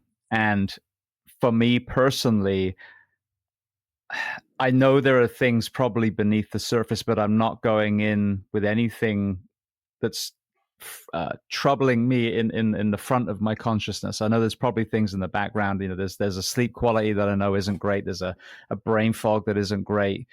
But I think it is processing some relationship issues. So that is ironically the one that I'm most excited about. I did it, like I said, a long time ago, recreationally. Had a great time, danced with lots of Japanese people, never lost a job. But now, here we are full circle, and I can see, that's the one I would trust. I would go in with the right intention with that one. I know that they tried to, get the classification approved through the FDA most recently, and was disproved. Ironically, the same FDA that approved OxyContin that caused our opioid crisis. Talk to me then about the opposition of getting some of these therapeutics to a point where they are easily accessible for the men and women in uniform to start addressing their own moral injuries or PTSD. Yeah. The big problem, unfortunately, that we still have, not only in the United States where it's most prominent, but also in the rest of the industrialized world that does increasingly engage into this type of research, which is great, still is the 60s. The authorities are, those in power are still, and this is again ignorance, as Buddhism calls it. Suffering arises from attachment and ignorance. So in a compassionate way, we have to understand that these people just don't know. How can they? Because that's not how they're educated and grow up. But then out of that, they grow into fear, and then they become violent, at least in terms of the legislation against this type of work. The problem is that we still, with most of these molecules, we have a collective fear attachment to what happened in the 60s, where it was all the hippie revolution wanting to overthrow the government. And so the people in power are still afraid of that phenomenon, because free people who build their personal connection to life's meaning and the divine, they're going to act freely, and they're going to act in ways that may not always be congruent with what the collective wants or what politicians want. And so with MDMA, unfortunately, that is very severely the case. And so one of our heroes, Rick Doblin, has worked on this for over 4 decades now. Unbelievable persistence and passion and love and beauty and stamina that he has, and all his friends. And unfortunately, there were some very valid reasons to do with ethics in the work that also played a big role in why the FDA did not approve MDMA recently. However, that's all on a good course there, and eventually it will happen, because it's just absolutely beyond the pale that this is one tool that has incredibly positive healing impact with trauma. Now, methadone, or TSND 201, we are very fortunate that this particular compound, which was created by Sasha Shulgin as an MDMA analog and then was forgotten for many years, that this particular compound does not have any of that attachment to the 60s and all the fears and so forth. And so the way it's being received, it is more like an alternative kind of medication. Now, that has its own shadow implications, obviously, but not only being deeply impressed by phase 2 that we did 2 years ago and 1 year ago, the FDA gave us fast track permission to run phase 3, but they also gave us the voucher. Right, one of the 3 vouchers. The other is for psilocybin at USONA Institute. The third is Compass Pathways. And so we were super fortunate, and I think TSND 201 could almost be seen as on the fast lane in this. Yeah, basically passing by MDMA here. And there are, and this is not to minimize MDMA by any means, it has a very solid place in the toolbox, but methadone fulfills something that is similar to MDMA and yet even different, or I could say better, because it is gentler, it's shorter acting, it doesn't have a body load, and there's a number of other advantages that when we talk about trauma and healing trauma and working with veterans, first responders, traumatized people, victims of violence, and so on and so forth, it has that non-scary way of creating for people the possibility to familiarize themselves not only with a general expanded state of consciousness, but with a gentle approach to healing even the deepest trauma. And I've personally witnessed that for decades. It is astounding, the gentleness and at the same time the power that this compound has to help folks with these types of life processes. I had Dr. Ben Sessa from University of Bristol on a couple of times, who MDMA has obviously been the body of his work. And I think the misunderstanding a lot of people have is with any removal of prohibition is, oh, you can just go in the store now and buy these drugs. Is that what you're saying? And obviously that's not the case. And with MDMA assisted psychotherapy, the way he detailed it was 3 sessions. I think it was 1 week and then 2 weeks after that and then 4 weeks after that, and then it just keeps healing. You're not leaving the building with MDMA in your pocket. You're being given it during the session, and that's it. And I know the success that they saw, the continued success after that third treatment was phenomenal. Are there any differences with methadone? And talk to me about if someone was to go through that, it's been approved now, what would that treatment look like? Yeah, it's a little broader than these types of MDMA studies. There's varying forms of MDMA studies, but ours, the way it's set up now, is that people get 4 sessions in the study, and these are spaced apart by 1 week, and they are with the monitor, as we call these people. They're therapists, they're clinicians, but we don't call them we call them monitors because they have a non-judgmental, non-directive approach to the whole session. It's participant-led. They are trained to just follow whatever the process of the person is. And so the participants, as we call them, they all come with PTSD of quite severe natures, and they get a prep talk to build the rapport with the therapist, the monitor, and then they go into 4 sessions spaced apart by a week. These are 6 hours long each.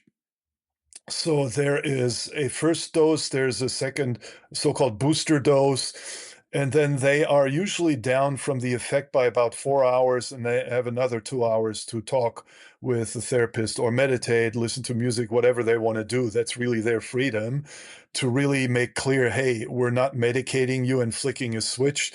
We're helping you to understand your own agency that you have in your own healing. And then in addition to that, for many, they can qualify for what's called an extension study, which is then spread out through a whole year, where they have additional opportunities to participate in open label sessions, as it's called, where they know that they get the medicine, which is obviously blinded in the studies for all the reasons that we know. And so in a way, this study is more extensive. It's spread out over longer time. And so what we're seeing in the follow-up studies is sustained healing to a degree which is very, very fortunate for the people and which is astounding, if we look at all the studies that are out there with any of the medicines. And people do have life-changing experiences, and they say, I have never been able to detach from this trauma as a thing that certainly impacted my life, but I've never felt. I may have cognitively understood that, but I've never really experienced and felt that I am not my trauma. I have suffered from trauma, but I am something deeper.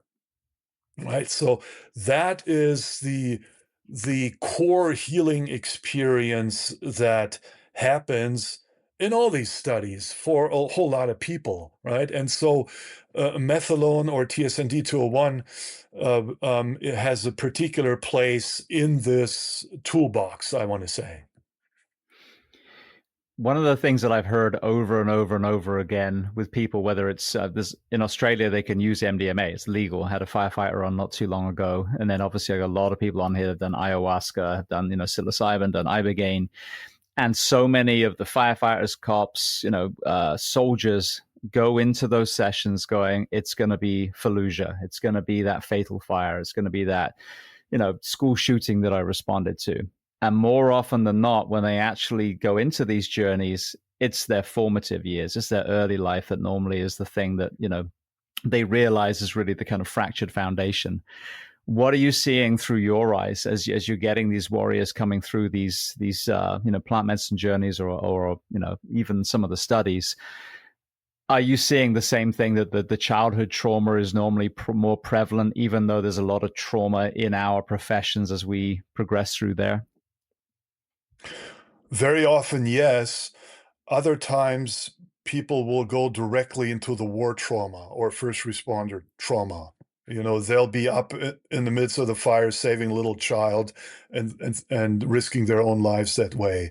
Or they'll be in Fallujah on that main road and some IED is killing their friend or taking their own leg off or whatever. And others, they are at a place where, by way of something that is phenomenal to feel in the room atmospherically, the whole trauma that they come in with, that they say that they want to look at, seems to be put by the side, and they're going exactly to where what you just said. They're going back to childhood, and they're either talking about it or they're whatever. If it's empathogen work or if it's plant work, they report about it afterwards, and they say, well, I came here to work on all this stuff that happened to me in the war, but really it wasn't present at all. And they're very, surprised by it. And so what we have to understand is that the dynamics of our psyche and the dynamics specifically between the subconscious and the conscious is pretty much still a black box, at least if we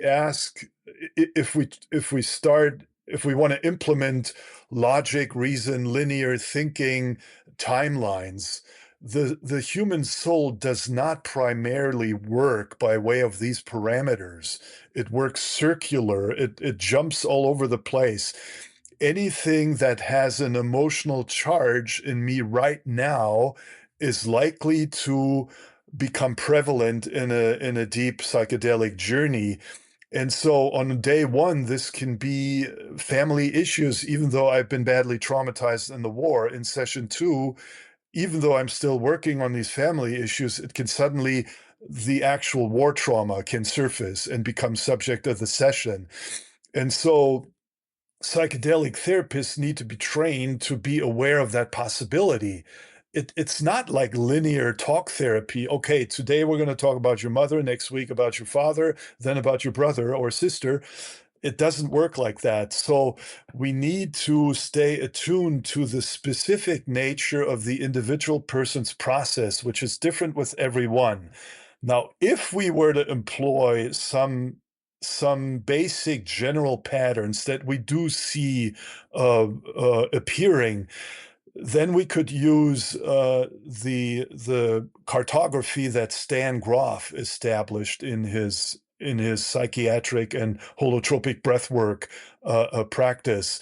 Stan Grof was a Czech psychiatrist who in the 70s came to the United States and who has decades of experience in early LSD research and then holotropic breathwork, so all the expanded states of consciousness. And so what he basically said, the general trajectory of a, let's say, a maturation or individuation process of a human soul is that most of the sessions will probably revolve around biographical issues. So this life after birth, imprints in childhood and adolescence, and then later adulthood. Then gradually, as people work through that, and it doesn't happen in a linear way. It kind of jumps or goes in circles. Then typically it'll go deeper into what he called the perinatal, anything to do with the birth process. For example, experiences of being fundamentally threatened with their lives can go back to intrauterine experiences of the mother having been drug addicted or things like that. And then from there, and this is where it becomes controversial in Western science, it moves into what's called the transpersonal realm. These are collective experiences where it's not so much anymore about me as an individual, but more about I, as a warrior in my ibogaine or ayahuasca sessions, suddenly identify with the collective suffering and wounding and dying of all soldiers or all first responders who have risked their lives to save others. And I identify with that so deeply that I actually experience these collective wounds. And that's a very deep level of healing where then people are not only working on their own biography and their own person, but they're actually on the way to become healers for others. See, it's interesting you say that because I think that's a deep level of empathy. And I had a really jarring experience with the last place that I worked. We lost one of the guys that I was hired with in my class to an overdose. And I think he'd only been with them for about a year. And the collective, even though there was obviously, some sadness and some people that really felt it in their heart, the collective thing was, well, he was new, we didn't really know him. And even when we went to the funeral, when we came back, we had people complaining that we took too long at the funeral and they had to run extra calls. I mean, it was a complete lack of empathy.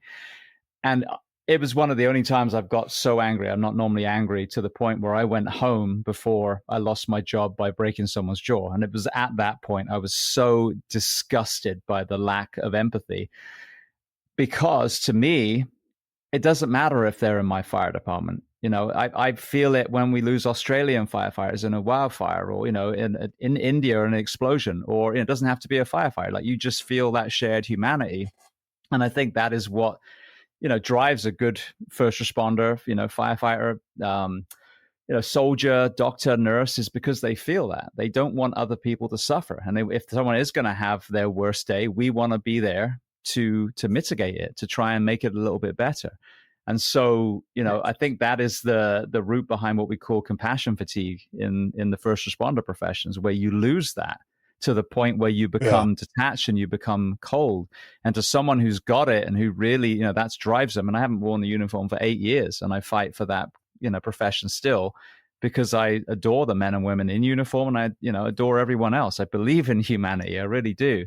So when you see something equal and opposite, it's angering. And I think it's a moral injury, because you're like, why don't you care? Why don't you care? Someone just died, someone right. was killed, whatever the Yeah, thing was.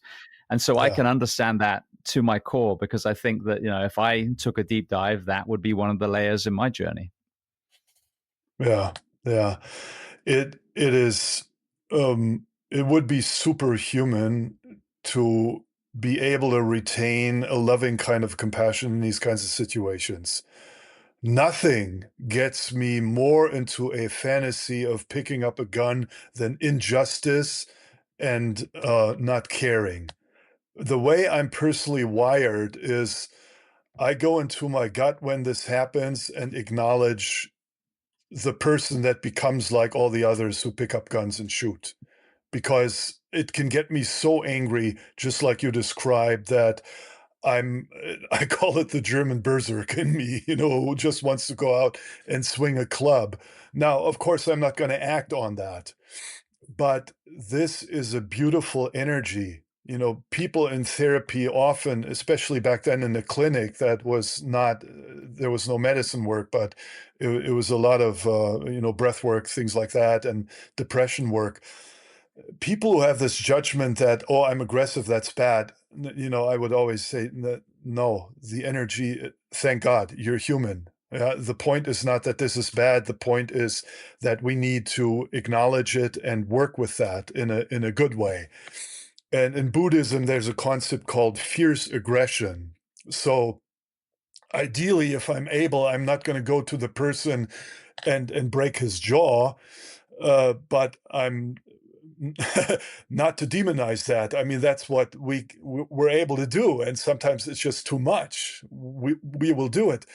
But really, fierce compassion means looking this person in the eye and calling them out on what they've done from the heart, but with all the sharpness and clarity. That is something that is missing in the industrial societies. We don't have fierce compassion. We don't have people coming from a place of integrity, calling out those in power with clarity and integrity. We have people hating each other, talking over each other, and just, okay, but let's not go into that. Let's go back to the firefighters and first responders and veterans. So, any kind of healing work needs to come from that place. It needs to come from a place of understanding why at some point somebody acted in a certain way, how they got motivated to do so. And that understanding needs to happen in a non-judgmental and compassionate way. and that's how we run the research and all the sessions. And that's the only way that these traumatic imprints can heal in a sustainable way. Absolutely.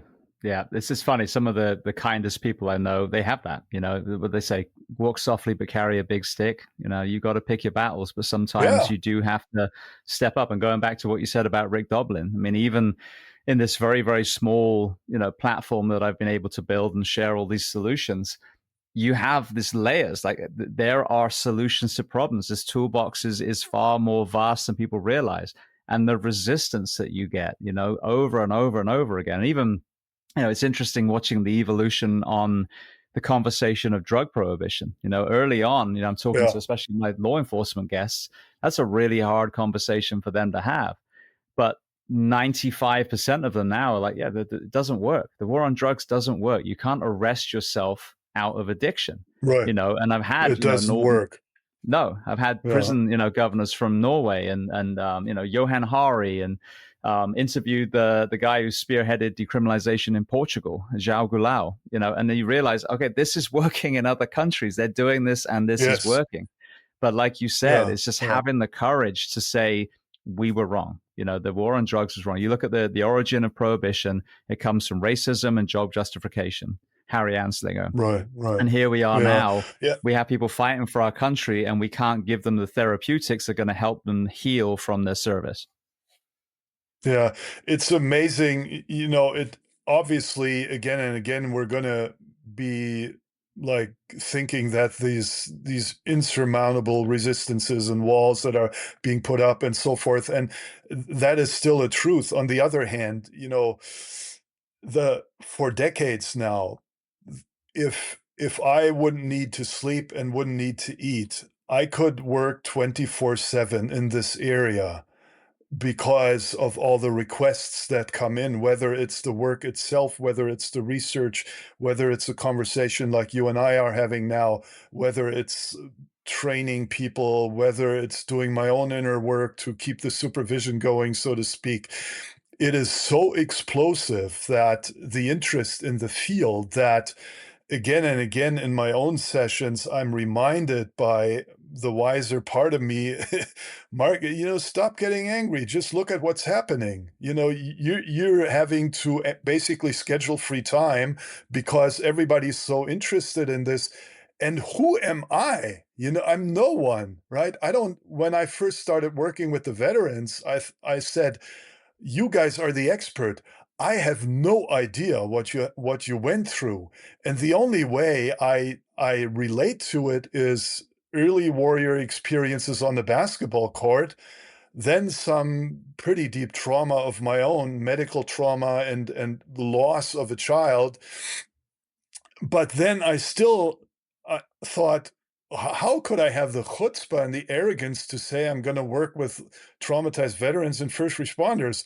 And so I went to the ayahuasca and asked about this. And so before I started this work, and I'm not saying all this to tout my own horn, but more to deliver a message, is I went so deep with the ayahuasca with high dose, and because I said, I have to, in a way, traumatize myself to understand what trauma really is. I have to put the fear of death in my face in an unfiltered way.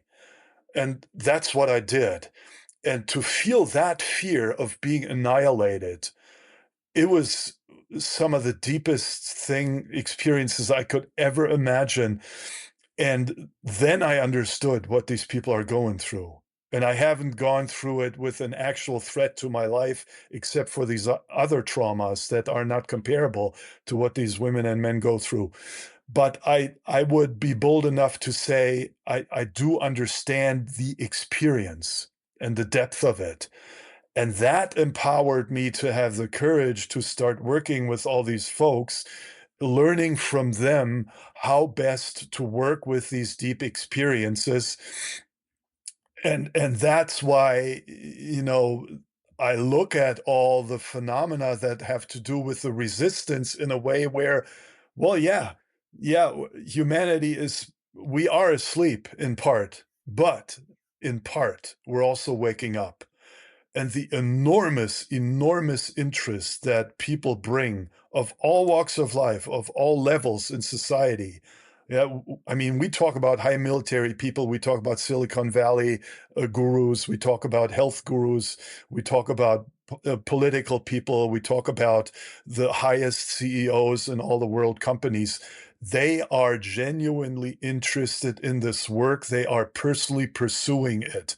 And, I can get 120 years old. I'm still going to be on fire and enthusiastic about this. That's I mean, that's amazing what is happening. no, it is. It's incredible. I've seen it even through this, this podcast over the 10 years, the evolution of this conversation. You mentioned about losing a child. I mean, that is every parent's worst nightmare. You have this background in theology, you have psychology, you have the plant medicines and some of the other things that we've discussed. What was your unique toolbox that hopefully allowed you to start processing the brutal grief that must have been, after losing a beloved child? Yeah, I definitely very directly have to credit the medicines with that. I don't think I would have gotten remotely close to the level of integration and grief work without the medicines. No way, right? I mean, I've worked with many, many people who have lost their children in way more brutal ways than I have, no comparison.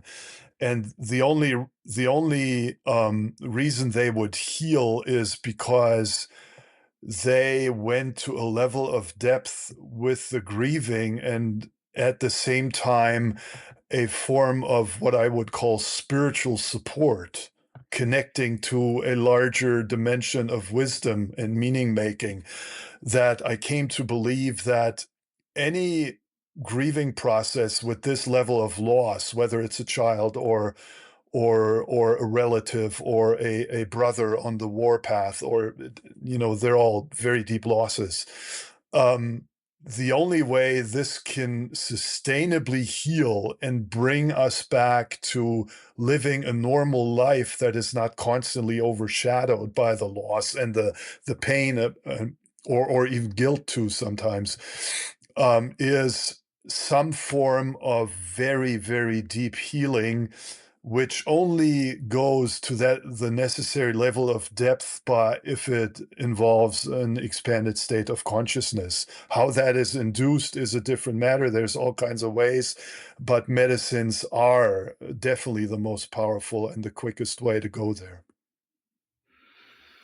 I want to hit one more area quickly, and then we'll do some closing questions. One of the reoccurring themes I hear a lot of people talking about, and I know this is a very effective tool for people at end of life as well, but 5-MeO-DMT, the God molecule, this sense of realization that we are all connected, which kind of circles around to the beginning of our conversation, our own version of God, when you want to call it God, or whatever your specific doctrine calls it, or the universe.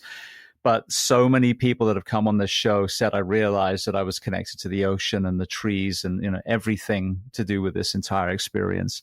So I know this is another area that you guys focus on. So talk to me about that particular chemical, and why is that different to ayahuasca and some of the other plant medicines that we talked about? Yeah, it's a DMT molecule. It's a tryptamine. So the group of tryptamines, where even psilocybin is oftentimes included, is a group of molecules that is usually vision inducing. It's an expanded state of consciousness that takes us away from our identification with our ego structures, our mental process, and encourages a very deeply visionary experience, dosage depending always, of course, where people often come back and have this experience of being connected with a larger dimension of wisdom, which is sometimes they call God or the divine or the goddess or whatever the case may be. And 5-MeO-DMT has a particular role in that, and for a couple of reasons. And I'll start with something funny first, that many of you will know this book, The Tryptamine Palace, by a guy named James Orrock, which is a pseudonym for an author. And he basically says in the book, it's funny, it's a little crazy, but it's a well written and really worth the read. He says, well, anything other than 5-MeO DMT and you don't know what psychedelics are.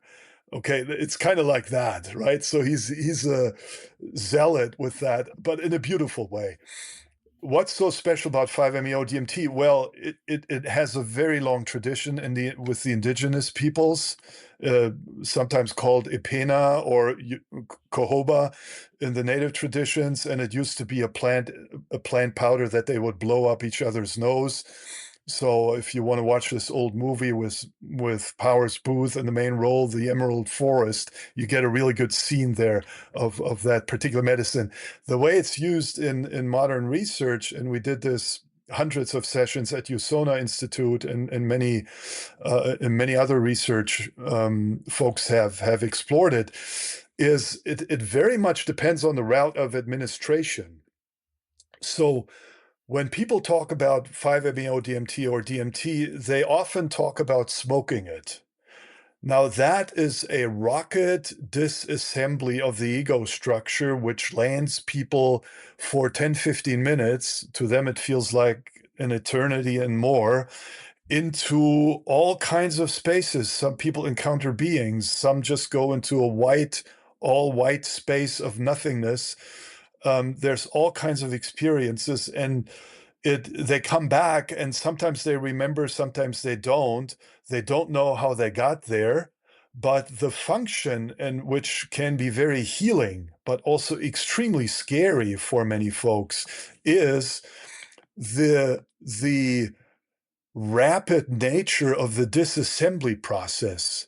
Yeah, so you're basically being catapulted out of your life story. I'm going to be getting on a rocket ship that speeds up at a velocity that I am not able to follow, and I'm going to have my whole personality, my name and my existence and my planet Earth, all is going to disappear. And the healing function that can have is it basically brings me back, and I come back, I did not die. I forgot who I am. All the history, all my stories, my life stories, there's some dimension in me where all of that doesn't matter, right? So that complete and radical ego dissolution and dissociation can be an experience of death, which to some people is super scary and to others is blissful, is extremely healing. Now, if we choose other routes of administration, that's the one we pursued in the studies at USONA. That is injection, intramuscular injection. It changes almost into a completely different medicine, even though it's the same molecule. It gives people a 1-hour curve where they have a very deep experience that can culminate in the same kind of phenomena, but they're able to follow it. So they're able to learn from it. So some people like to do the rocket ship because they really feel a need to kind of blast beyond any frontiers, to boldly go where no woman or man has gone before, to borrow that beautiful phrase from Star Trek, right? And some others, they say, no, I'm on a shamanic learning path. I really want to be able to kind of follow experientially what happens. So they choose either the injection method or what our old teacher, Ralph Metzner, bless his soul, Timothy Leary's friend, taught us how to use it by way of insufflation, right? And so insufflation, injection are a 1-hour journey where the molecule becomes like a different medicine.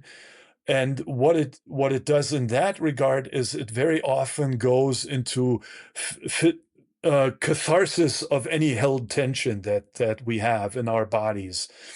And so these are the main methods of using 5-MeO DMT, and it has a very particular place indeed. See, it's interesting because I think some people are dissuaded by the kind of hero dose stories that a lot of our first responders and warfighters talk about. But that's the nature, they just want to do, let's do the hardest one now. But hearing what you're saying about the, IM ability to actually have more of a gentle ride, that sounds, especially if you're able to be conscious and pull those takeaways back into, your reality, that really does sound like a powerful alternative to what I've heard so many times, like, a click of a fingers and now you're just in oblivion trying to figure out what's going on. Yeah, And again, that, like you said, that could be yeah, healing, but it could also be terrifying. So I've never heard yeah. the I'd say alternative try before. both. Yeah. Yeah, yeah. I'd say try both and really see what you gain the most from.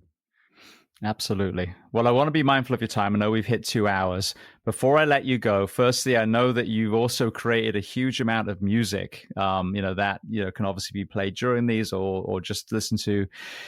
Where can people find that music library? Yeah, anywhere where they go, there's even something which I wasn't aware of, and friends told me there's something called Mark Seelig Radio. This is on Pandora and Spotify. They told me. I'm really bad at marketing, so I don't market this stuff. But on those stations, you'll find a whole lot of good artists, including yours truly, with meditative music and also some music that we specifically created for plant journeys, which is more tribal, more rhythms, and so forth. And so for 30 years, I've worked with my dear friend and colleague Byron Metcalf, who was once a drummer for Kenny Rogers, if you can believe it, Oh, wow. and yeah, and has platinum records and so forth, but then shifted over into the shamanic realm. And for 30 years, we've been creating music specifically for expanded state consciousness work, particularly holotropic breath work and medicine work. And so if you look at my name, Mark Seelig, and his name, Byron Metcalf, and then also Steve Roach and a couple others in the mix, you will find a lot of material that is specifically created for expanded state consciousness work. It's about, I think, it's over 20 CDs that we made for all this work over the years. It's quite, the music is weird, I have to say, okay? So if you want something gentle, look at my solo projects. They all have the word disciple in the title because I was trained in Indian classical music on a bamboo flute for many years, and I use that in the solo projects. That's for the empathogen work, for MDMA and so forth. And the other music that I co-created with Byron Metcalf, that is all more for the plant journeys. But some we also did for the heart sessions. So you'll find some interesting stuff that I guarantee you'll find interesting. Brilliant. What about your books? Talk to me about your books and where people can find those. Yeah, that's unfortunately, the main book is unfortunately in German language and it's not been translated. It's all about the term self and how that is the dimension of spiritual experience. But what I would, if you want to hear me say something, I'd go to YouTube and look for Mark Seelig. There's a whole lot of things where I talk about plant medicines. I also talk about modern longevity medicine because that's one thing we have incorporated into our work with people. We look at their blood tests, their hormones, and all of that. That's a major factor. And so there's a lot of talk about health, but mainly about podcasts in English and also German sometimes, where I talk about the medicine work and trauma and the research and so forth. You got to dig around a little bit, but use my name and you'll find whatever may be of interest to you. And then there's various articles that are out there, older and newer ones that have become parts of books. The main ones I want to mention real briefly here is there's a guy named Graham Hancock who we all love, who has looked, and he came out with this book, The Divine Spark. And there's a longer thing about ayahuasca that he has honored me with by putting it into the book. And then Ralph Metzner's wife, Kathy Coleman, came out with a festschrift for Ralph Metzner. It's called Explorer of Consciousness. And that has a longer essay, How I Got Into This Work. That is also a recommendable reading. And then here and there's other things that are kind of strewn all over the place. but I gave up the whole publishing thing many, many decades ago because arrogant as I was, and in part still am, is, if you want to publish something, people want all these changes. And I was always like, I'm not interested in getting my name out there. Take it, take it the way it is. If you don't want it, okay, I don't care. I'm not going to change it. Footnotes and so forth. Nah, give me a break. No. That's the beautiful thing about self-publishing. I did that with both of my books, is no one can tell you to take anything Yeah. out. You upload your own Right. manuscript and that's it. So yeah. Right. Yeah. Well, I want to thank you so much. It's been such an amazing conversation with your, background with theology, and then obviously the traditional psychology, and then the plant medicine world that you've inhabited. It's just given such a unique perspective on so many of the things that we've talked about. So I want to thank you so much for being so generous with your time and coming on the Behind the Shield podcast today. James, thank you so much as well. I mean, it's a really deep honor for me to be invited to do this with you. And I'm thinking of all these people that hopefully can profit from it in some kind of way, especially thinking of all the brave women and men that go out there to save lives. I want to end by this again. I think I would not be here if it wasn't for people like you. So thank you from the depth of my heart.